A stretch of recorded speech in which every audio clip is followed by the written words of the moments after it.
Hello, I'm R J Dent. I'm in my library, and today we're going to be looking at an author by the name of Peter Straub.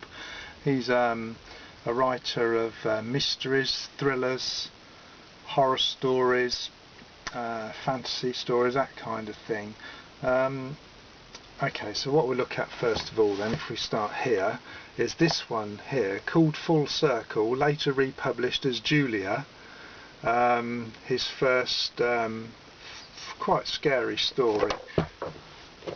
Okay. A stunning novel of the supernatural, Full Circle is a story of a beautiful child possessed and possessing, and of a woman haunted by tragedy. After the accidental death of her daughter, Julia Lofting, in flight from her overpowering husband, buys on impulse an elegant neo-Georgian house in Kensington, a house that promises her peace and seclusion. Instead, she finds herself engulfed in a nightmare as the house gives up its secrets. And it's a really wonderful, wonderful story, and it was my introduction to Peter Straub's writing. The next one, now this one here, this is if you can imagine Henry James writing horror stories, that's what you get with this one. If you could see me now, and it's a real heart-stopping glimpse of dark and elemental forces from which there can be no escape.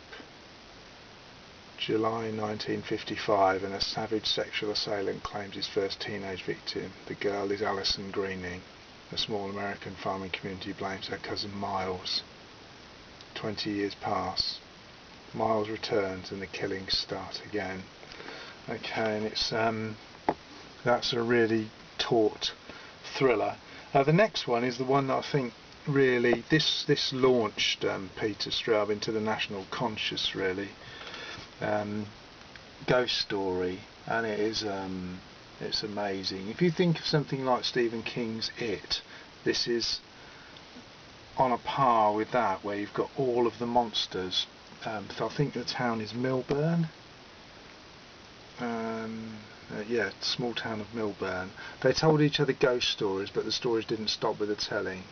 It begins with an inexplicable series of obscene outrages, grows into a horrifying spiral of senseless atrocities, and suddenly the small town of Milburn is pitted against a macabre force of terror and chaos in a mounting crescendo of fear.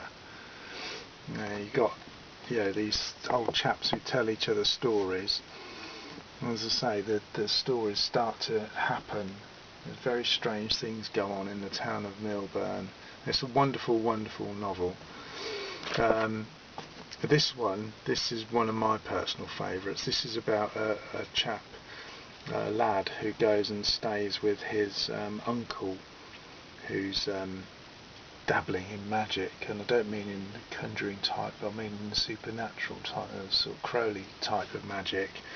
And it's the style of it's amazing, because it's a very tricky line that Peter Straub's trying to do. It's very, very naturalistic, but it's supernatural, but he doesn't cross over the line into either of them, and it's a very skillfully written novel. It's one of my favourites. Worth reading, worth very, very worth. All of his novels are worth reading. This one, Floating Dragon, is absolutely great. It's got echoes of the Legend of Sleepy Hollow in it, some of them deliberate, some of them more suggested rather than anything else. And there's well, let me just read you what happens to a town when night after night its women are brutally murdered? What happens to a town when day after day its children are found naked, drowned? What happens when that town is a respectable middle class community whose history goes back 300 years? And what happens if 300 years before something went wrong? If somehow that mistake is very much alive? And it's there's like a toxic gas floating over the town, and people are starting to behave in very strange and frightening ways. Absolutely wonderful. And then we come to this is the last one I bought of Peter Straub's, Coco, which is Vietnam veterans and their psychosis, and it's green village of Vietnam, village of Harry Beaver's platoon is nothing but nerves attached to trigger fingers, and so there's something goes on in the Vietnam village, and it haunts the people, the soldiers involved, and when they all meet up in America afterwards, strange things start to happen, and they all get together to try and sort out what it is. And yeah, it's quite a taut thriller, that one. Loses some of its, Peter Straub stops, at this point he stops writing sort of supernaturals and moves more towards realism, if you like. And I have to say, it's a very good thriller. And then the other ones that Peter Straub's known for are his work with Stephen King. The Talisman, Stephen King, Peter Straub, they sort of took it in turns writing chapters. It's absolutely fantastic, really good novel.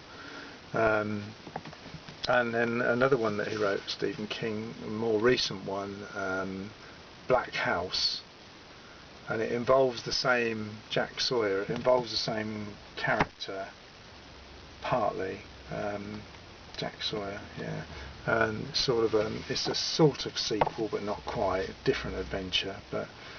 And there you have the novels of Peter Straub, all of which I'm very proud to have in my library.